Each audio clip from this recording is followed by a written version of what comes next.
de sociedades organizadas, nos podemos entender ese concepto, por ejemplo, familias, grupos de amigos, grupos de trabajo. Pero hoy vamos a hablar de una sociedad organizada mucho más compleja, como lo son los países, las repúblicas, o mejor dicho, el Estado de Colombia, el Estado de Chile, de Venezuela, de Paraguay.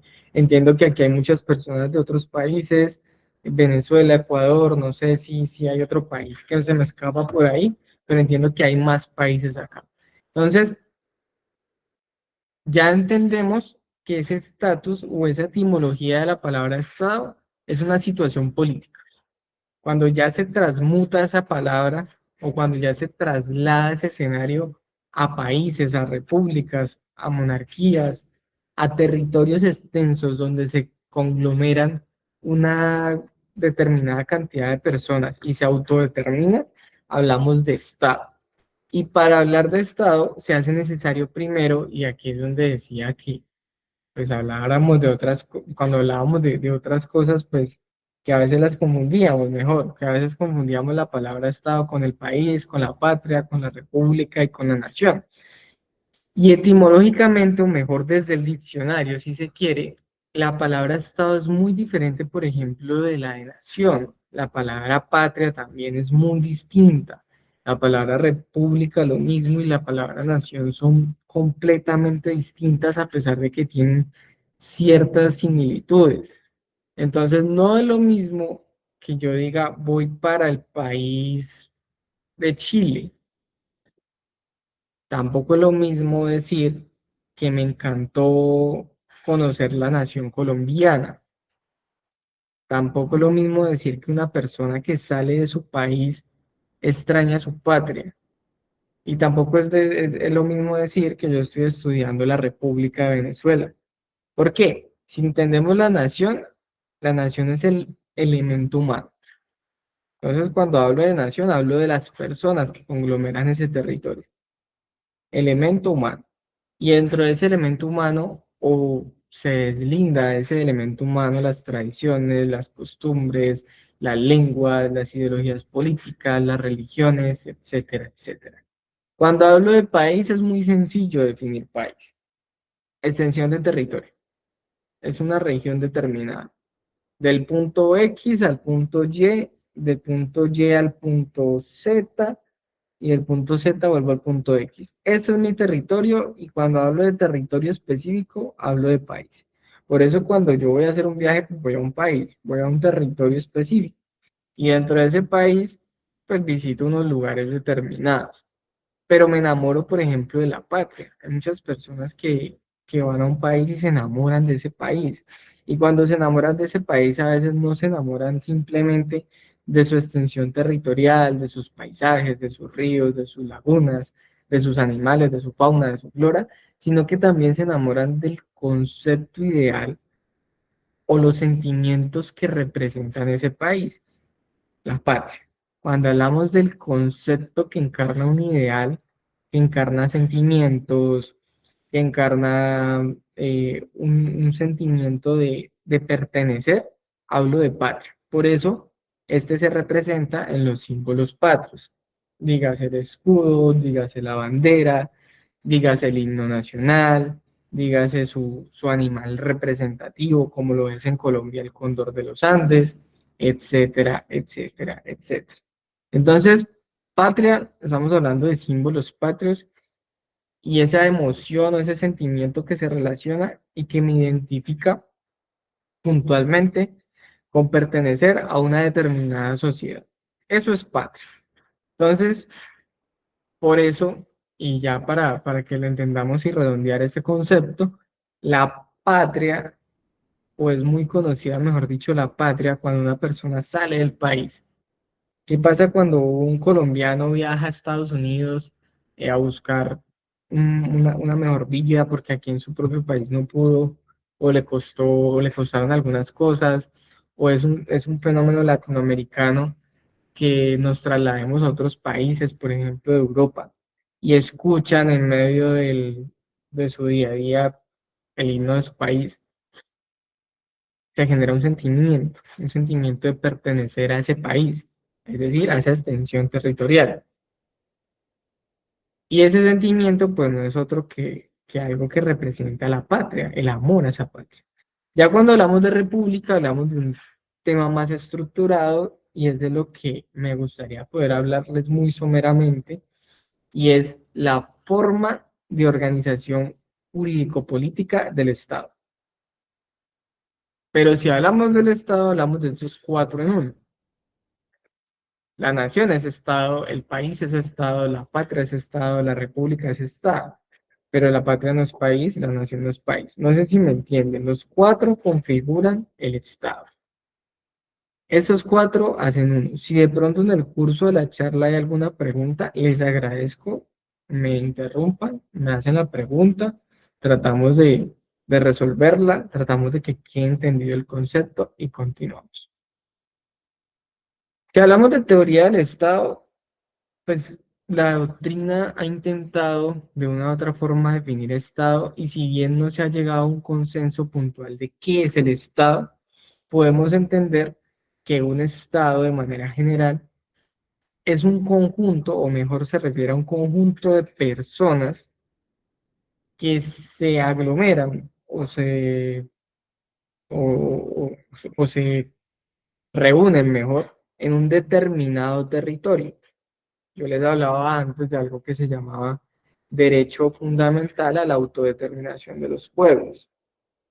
Cuando estas personas, este grupo determinado de personas, se reúnen con vocación de permanencia en un determinado territorio, pues como hay una vida en sociedad, como hay personas, como hay que organizarse para comer, para vestirse, para absolutamente todo, estos pueblos se deben autodeterminar. ¿Y cómo se autodetermina? Por medio de un poder común, es decir, un gobierno. Entonces ya tenemos tres elementos fundamentales para que haya la existencia de un Estado: población, territorio y gobierno. Esos son los tres elementos fundamentales del Estado. Puede haber territorio, puede haber gobierno, pero si no hay una población, no hay un Estado, porque no hay a quien regular.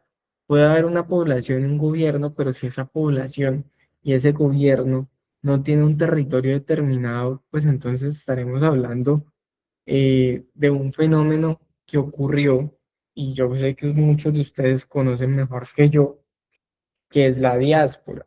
En algún momento de la historia, el pueblo de Israel estaba vagando por todo el mundo, e Israel no era declarado, no era mejor reconocido como Estado. ¿Por qué? Israel tenía una población, a lo mejor tenía un territorio, pero esa población no estaba en su territorio completamente. Habían algunas personas, pero no todas. Existía la población, podía existir el gobierno, pero estas personas estaban dispersas. Solo fue reconocido como Estado, el Estado de Israel, valga la redundancia, cuando estas personas volvieron a su pueblo, es decir, volvieron a su territorio, volvieron a autodeterminarse, es decir, revisaron las normas existentes, crearon nuevas, modificaron algunas, dejaron las otras, y solo cuando el pueblo de Israel se, se reunió con vocación de permanencia en su territorio nuevamente y se sometió a un poder común, es decir, el gobierno, fue que nuevamente se reconoció como Estado. Entonces, si ven cómo juegan los elementos del Estado, debe haber tres elementos y si uno de esos no confluye con los otros dos, pues entonces no estamos hablando de Estado, estamos hablando de algún fenómeno histórico como el que les acabo de ejemplificar. Nuevamente aquí hablamos un poco de los elementos del Estado, que no son otros que población, territorio y gobierno. Pero aquí quiero hablar del gobierno. El gobierno es importante. ¿Cómo se gobiernan o cómo se autodeterminan estos pueblos? Hay algo que se llama constituciones políticas. Las constituciones políticas no son otra cosa que la norma de normas o la norma esencial que crean los pueblos para determinarse a sí mismos. La Constitución Política de Colombia en el artículo cuarto dice: La Constitución es norma de normas. Cualquier ley que la contraría o cualquier norma o cualquier disposición que esté en contra de ella no existe. Entonces, esa Constitución política es la norma de normas. Sobre ella no hay nada. Pero entonces definamos un poquito qué es Constitución política o definamos un poquito qué es derecho constitucional. ¿A qué nos referimos cuando hablamos de constitución?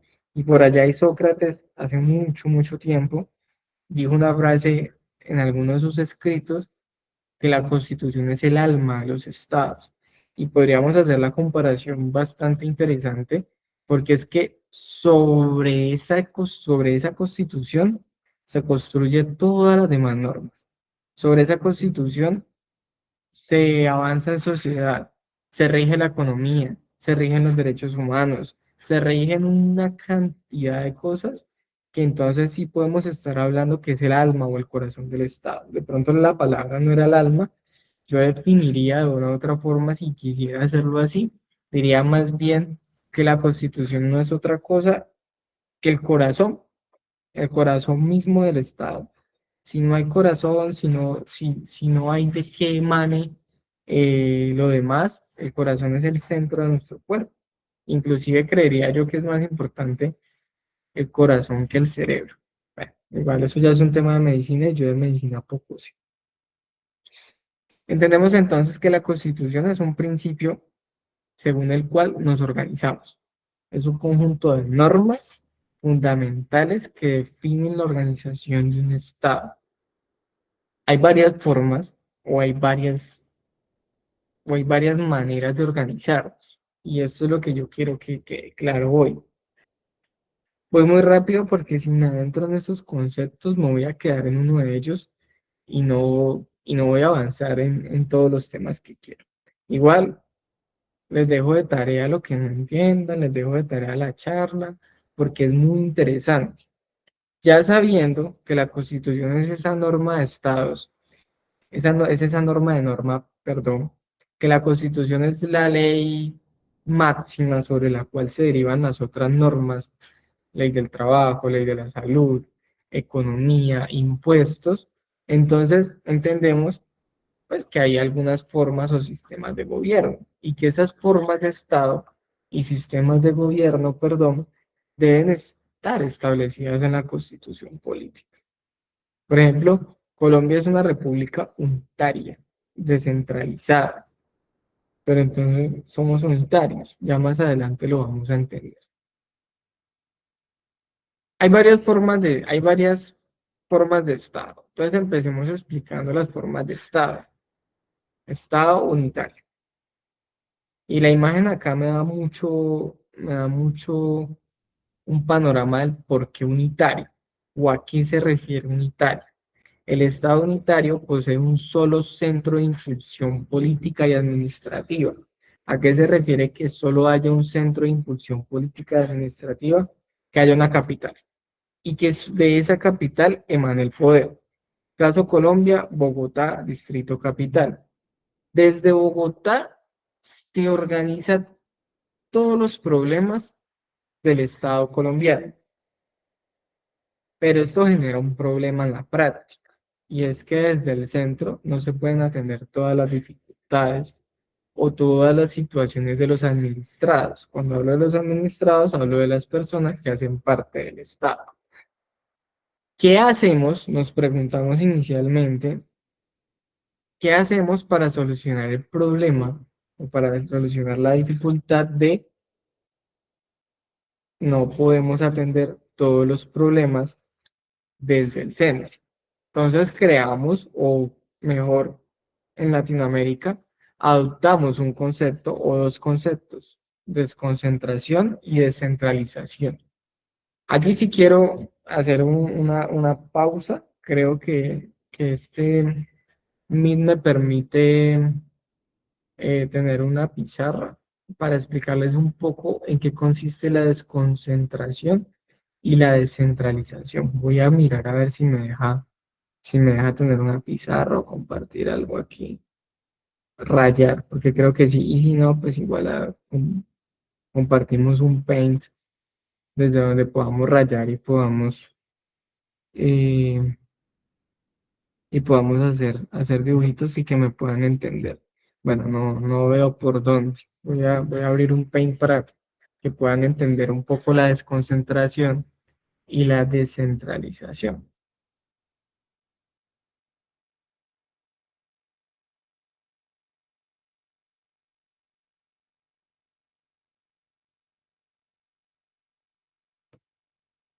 Ahí están viendo el Paint, me imagino que es.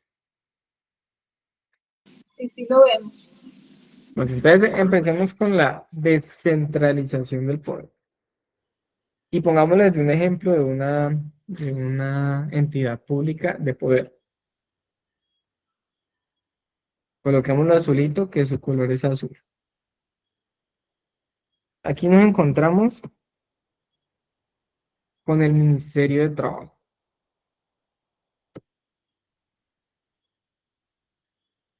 Mi trabajo en Colombia es quien se encarga de resolver los asuntos de los trabajadores, pero desde el ámbito administrativo, no judicial. ¿Qué hacemos para solucionar el problema? Este es el centro de mi trabajo. Y el Ministerio de Trabajo y su sede principal operan en Bogotá. Esta vez significaría Bogotá. Entonces, como desde Bogotá yo no puedo atender lo que pasa en Cali, o muy difícilmente voy a atender lo que pasa en Cali, vamos a extender con un pulpo o como una araña una sede en Cali. Y como por acá en La Guajira también, bueno, La Guajira sería por acá arriba, pero ustedes me entienden. Trabajo por poquito. Como acá, digamos, en el Amazonas o en La Guajira, tampoco podría yo solucionar los problemas, entonces descentralicemos el poder y montemos una sede del Ministerio de Trabajo en La Guajira, que la vamos a entender como la G. Vamos a entender aquí como Cali, vamos a entender Bogotá como la B. Y vamos a entender por acá una última, que es, no sé, Santa Marta. Digamos que esto aplica en todos los estados unitarios. Ya ustedes identificarán en qué país están y qué país y qué forma o sistema de gobierno les aplicará. Pero eso es un concepto universal, no es un concepto que Colombia se haya inventado, ni mucho menos. Es un concepto que literalmente lo copiamos y lo pegamos. Hicimos la tarea por allá en Rincón del Vago y copiamos y pegamos ese concepto. Entonces, el Ministerio de Trabajo tiene una sede por acá, en Cali. Tiene otra sede en Santa Marta y tiene otra sede en La Guajira. Esto es descentralizar el poder. A pesar de que todos estos, Cali, Santa Marta, La Guajira, le responden a B, tienen cierta autonomía, tienen cierta independencia en sus decisiones siempre que respeten las del Ministerio de Trabajo en su poder central. Por eso les decía que todo depende del centro. C siempre le responderá B, S siempre le responderá B y G siempre le responderá B. Pero ¿qué pasa? Cuando los territorios se hacen densos, cuando los territorios se hacen más grandes, tampoco todo lo de Cali se puede atender. Es complejo. En el caso del Ministerio de Trabajo, no. Pero, por ejemplo, en el caso de bienestar familiar, sí. Vamos a crear en Cali, por ejemplo, unas seccionales o unas zonales. Entonces, entendemos que Cali tiene un tema de laderas, como lo son Siloé, Terrón Colorado, Montebello, el Aguacatal. Entonces, es muy difícil atenderlas desde el centro. Entonces, creemos una local o una zonal, laderas. Entendemos que Cali tiene un problema, digamos, por el tema del jarillón del río Cauca. Entonces, coloquemos una seccional en el río Cauca, perdón, una local en el río Cauca. Entendemos que Cali tiene otro problemita por acá, o más bien otro problema, o alguien a quien prestarle atención porque es muy complejo llegar allá. por la densidad de los territorios, distrito de Agua Blanca. Entonces, en algunos sectores creemos una local o una zonal, como pues le quieran llamar en la práctica, que se dedique a estos lugares.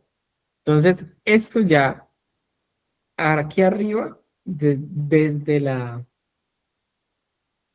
el centro estamos descentralizando el poder. Y desde estas o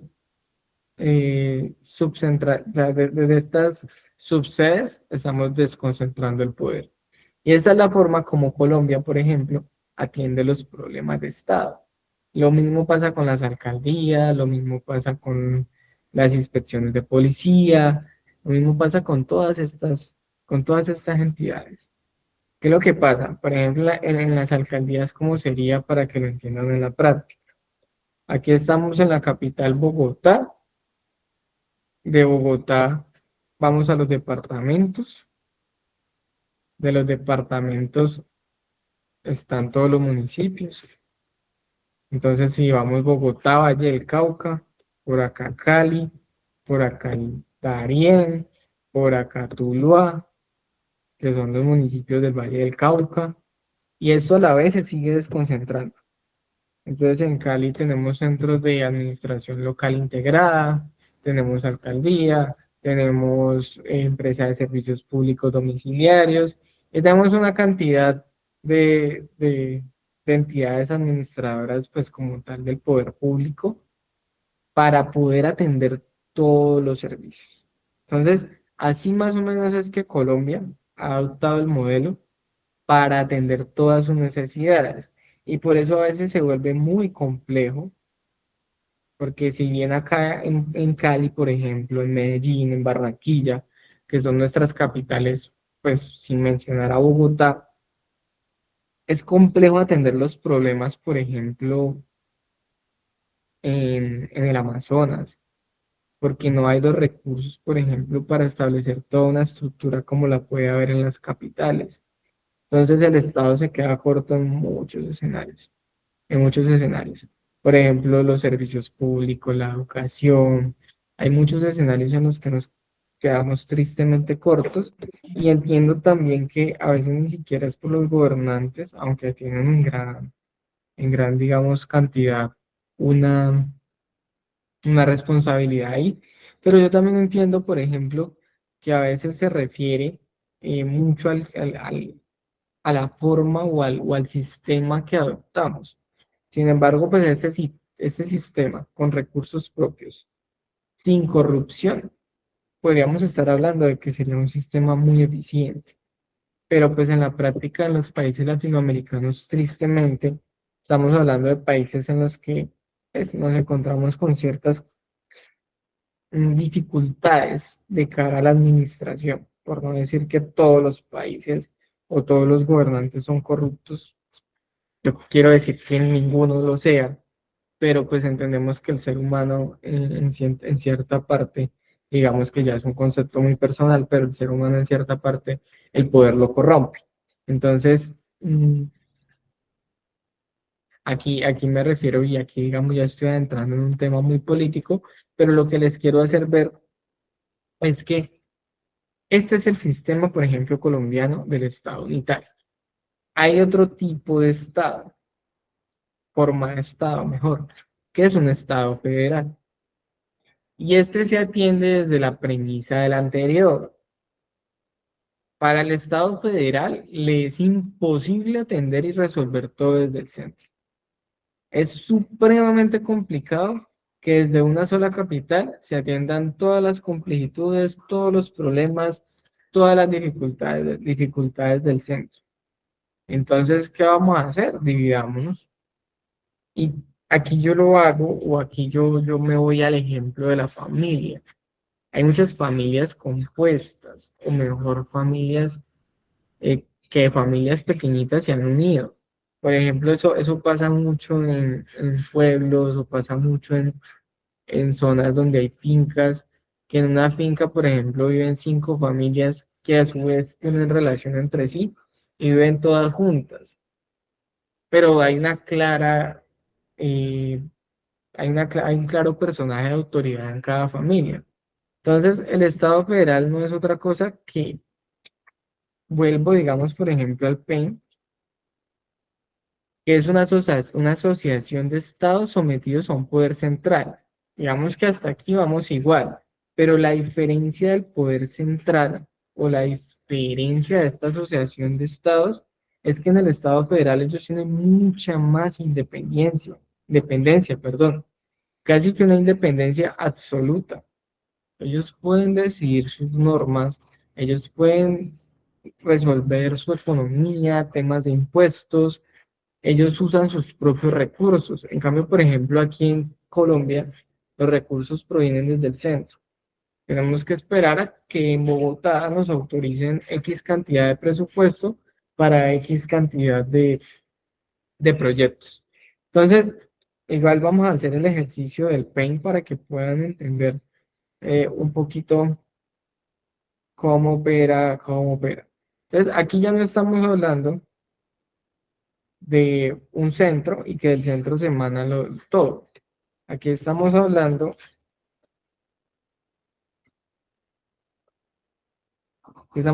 de varios estados. Digamos, en algún tiempo Colombia se llamó Estados Unidos de Colombia, y no es que fuéramos de Estados Unidos, sino que en algún tiempo fuimos una república o fuimos una forma de Estado federal. Entonces, podemos decir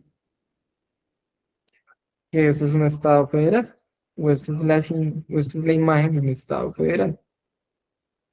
Digamos que hay una norma en común que los cobija a todos, hay un fondo común que los cobija a todos, pero cada uno de estos estados, cada uno de estos centros de poder político tienen plena independencia. Y aquí hay un claro ejemplo, o aquí hay una clara explicación del por qué, por ejemplo, en Estados Unidos de Norteamérica,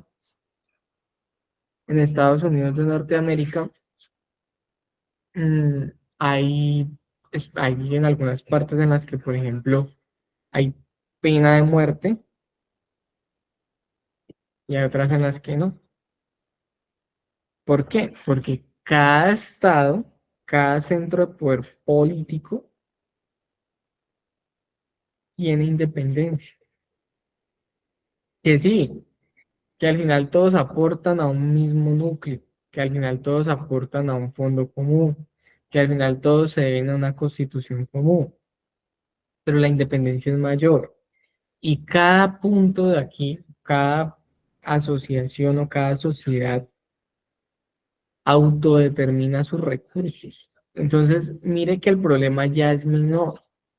Ya desde el centro yo no voy a atender los problemas de La Guajira, sino que La Guajira atenderá sus propios problemas. Yo ya no tendré que desde Bogotá irme hasta el Chocó a solucionar los problemas del Chocó por medio de esa descentralización y desconcentración del poder.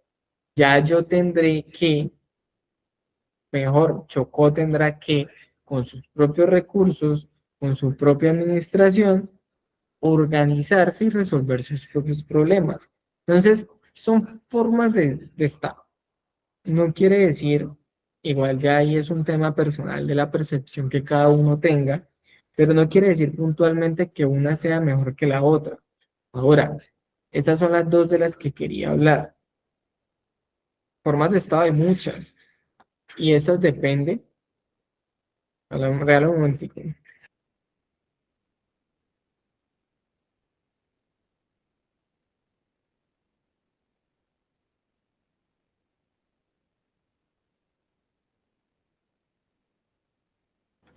Les decía que hay tantas formas de Estado como la imaginación de los pueblos. Por eso les hablaba del derecho fundamental a la autodeterminación de los pueblos.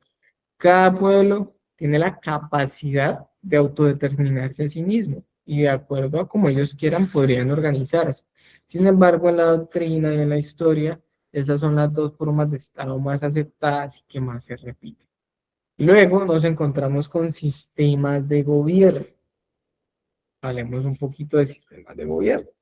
¿A qué se refiere sistemas de gobierno? Ya hablamos de la forma, formalmente, o sea, estructuralmente cómo se organiza el Estado. Desde desde el poner un, un, un cubo acá, el otro acá, como haga de cuenta el Tetris. Ahora hablemos de cómo nos autodeterminamos desde el poder, es decir, cómo vamos a administrar ese poder. Hay dos sistemas de gobierno, uno presidencialista y otro parlamentario. En Colombia tenemos el presidencialista. El presidencialista no es otro, y es que en una sola persona recae todo el poder ejecutivo, tanto el jefe de gobierno como el jefe de Estado. Les explico un poquito las funciones del jefe de gobierno y jefe de Estado. Ese jefe, perdón, ese jefe de Estado no es otra cosa que esa representación política del jefe, es decir, el rey, el que va y se toma la foto, el de los acuerdos diplomáticos, el que va y se toma la foto con los acuerdos diplomáticos, va a las reuniones. Y el jefe de gobierno, pues es el que administra, que es lo que pasa en el sistema presidencialista. Esta función de jefe de gobierno y jefe de Estado recae en una sola persona, que es el presidente de la República. Actualmente, el presidente Gustavo Petro. Él le recae tanto la función diplomática de ir a la reunión de los estados, a la ONU, a las organizaciones internacionales, tomarse la foto, asistir a asambleas internacionales, como la función fundamental de administrar el Estado desde el escritorio y desde la norma. Luego está el sistema parlamentario. Aquí estamos plasmando diferencias. En el sistema parlamentario hay dos personajes, jefe de Estado, jefe de gobierno. El jefe de Estado no es otro, como lo repetía anteriormente, por ejemplo, en los países europeos se da en el rey, que es el que va a tomar las fotos, hace los acuerdos diplomáticos, aparece en todas las reuniones, aparece en todas las portadas de revistas. Y el jefe de gobierno casi siempre le llaman primer ministro. Y la mayoría de ocasiones es el líder o el presidente o el jefe o la cabeza visible del parlamento. Que ya volvemos un poco otra vez a presidencialista. El presidente en el sistema presidencialista es elegido por el pueblo directamente. En el parlamentario lo elegimos distinto. El jefe de Estado, ese señor no lo elige nadie, ese señor es el rey, o es el príncipe, y lleva años y seguirá ahí años de los años de los años de los años, y será el rey por siempre, hasta que se muera, y luego sucederá su hijo, y luego el nieto, y luego el bisnieto. Entonces ahí no hay nada que discutir. Pero si vamos al parlamento, si vamos al jefe de Estado, al jefe de gobierno, perdón, que casi siempre le llamamos primer ministro, lo elige el Parlamento. El Parlamento es quien dicta las normas en el sistema parlamentario, haciendo el símil en Colombia, el Congreso de la República. Ese Parlamento es elegido por el pueblo elige el Parlamento, y del Parlamento sale el jefe de ministro, el jefe del Parlamento, que lo elige el mismo Parlamento. ¿Cuál es la particularidad o qué nos podemos encontrar? Que entre ellos dos se hacen peso. Ellos pueden quitar al jefe ministro y a su vez él puede hacer moción de censura. Pero en síntesis, ¿cómo funciona en el Parlamento? Pues que hay una persona que se encarga de las relaciones diplomáticas, y soy un poquito enfático en este tema, pero hay otra persona que se encarga de los asuntos puntuales de la administración pública, que es el jefe del Parlamento en compañía del Parlamento. Y ya luego pues está aparte el tema de los jueces, que es el sistema judicial. Pero en el sistema presidencialista nos encontramos con tres ramas del poder público, muy separadas, muy definidas.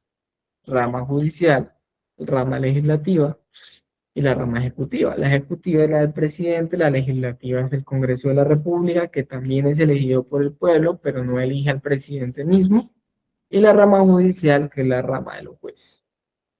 Ese es a grosso modo el sistema o la forma como se organizan los pueblos Y si pudiéramos, aquí hablamos otra vez de las diferencias, me gustaría, no toco el tema porque no me da el tiempo, porque solo me dieron una hora y ya se me está cumpliendo la hora, ya se nos está agotando la hora. Me gustaría, por ejemplo, hablarles un poco, pero ya se los dejo a tarea y les dejo sembrar la duda de derechos fundamentales, de derechos humanos, de cuáles son esas acciones también que definen esos derechos fundamentales, porque ustedes como capellanes en muchos escenarios en sus países tendrán la oportunidad o tendrán, mejor dicho, el reto y se verán obligados en muchos escenarios a tener que ejercer acciones constitucionales para la defensa de derechos fundamentales. Por ejemplo, aquí en Colombia estamos hablando de la acción de tutela, pero esta acción de tutela es un concepto no propio, es un concepto traído de otros países y la acción de tutela opera en muchos países. En México, por ejemplo, se llama acción de amparo constitucional y no es otra que la que defiende derechos fundamentales. Pero también hay derechos económicos, sociales, culturales, derechos colectivos, del medio ambiente, y todos estos derechos tienen una forma específica de defensa.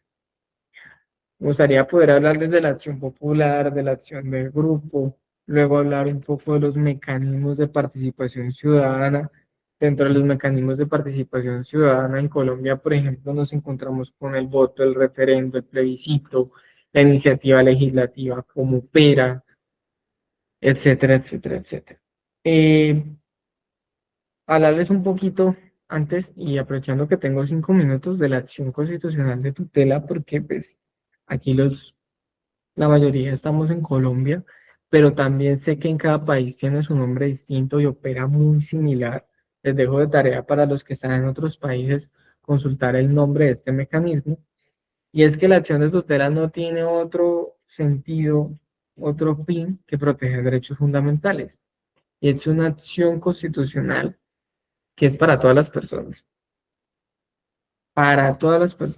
La acción constitucional de tutela opera para todos, es una herramienta judicial que busca defender derechos fundamentales. Tendríamos que preguntarnos entonces, ¿en dónde están los derechos fundamentales?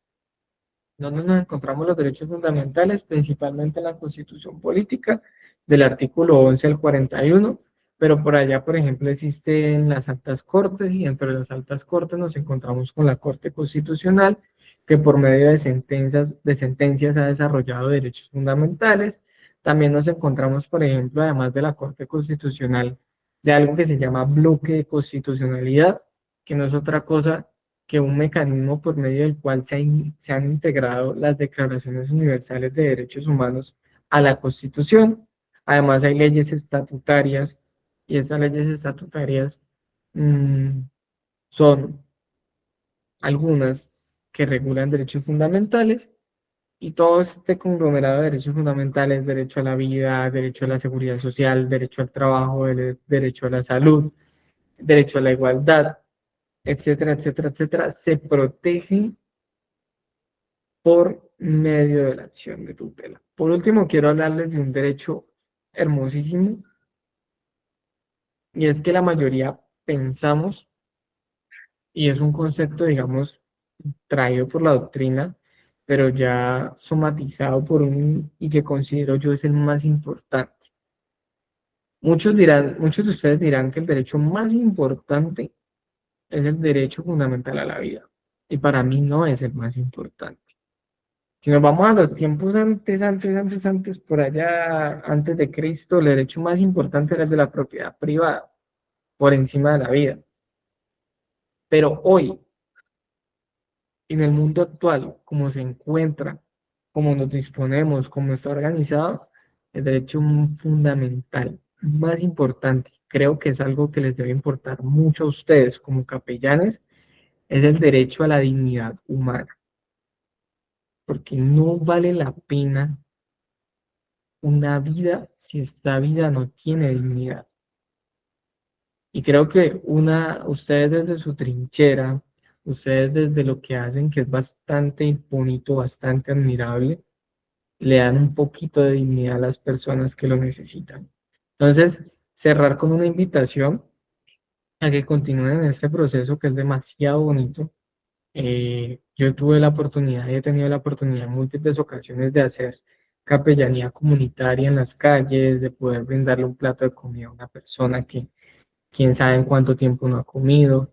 Y en ese momento todas las normas, todas las leyes, todos los conceptos pasan a un segundo plano, se van, por decirlo así, me disculpan la palabra, se van al carajo cuando te encontrás una persona que le brillan los ojos cuando usted le entrega un plato de comida. Entonces, lo importante realmente de este proceso que ustedes están haciendo es que esa vida en dignidad sea garantizada a las personas, que ustedes desde lo poco o mucho que puedan hacer, porque para muchas personas podrá ser poco, pero para la persona que recibe esa ayuda es mucho, puedan en serio aportarle dignidad a cada una de las personas que se encuentran en el camino. Agradecerles por la labor que hacen, agradecerles por el espacio, agradecerles por el tiempo. Si queda alguna duda, si queda alguna pregunta, me la hacen saber, con mucho gusto la resolvemos.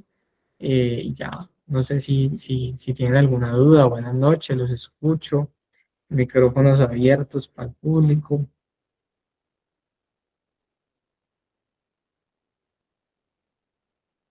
Las preguntas no todas a la vez, que no escucho, me aturden. Y los aportes tampoco. Buenas noches. Buenas noches.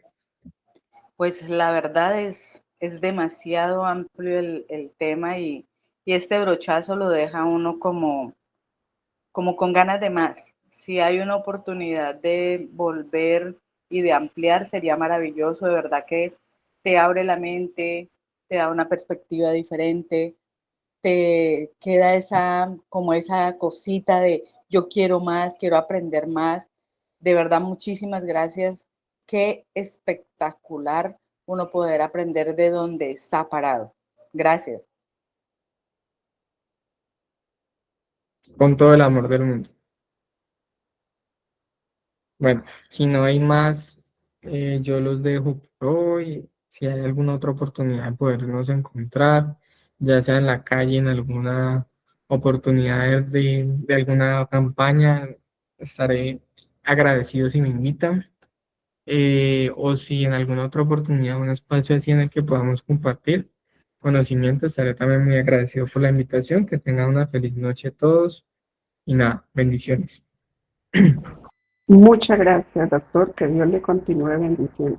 Qué maravilla. Amén.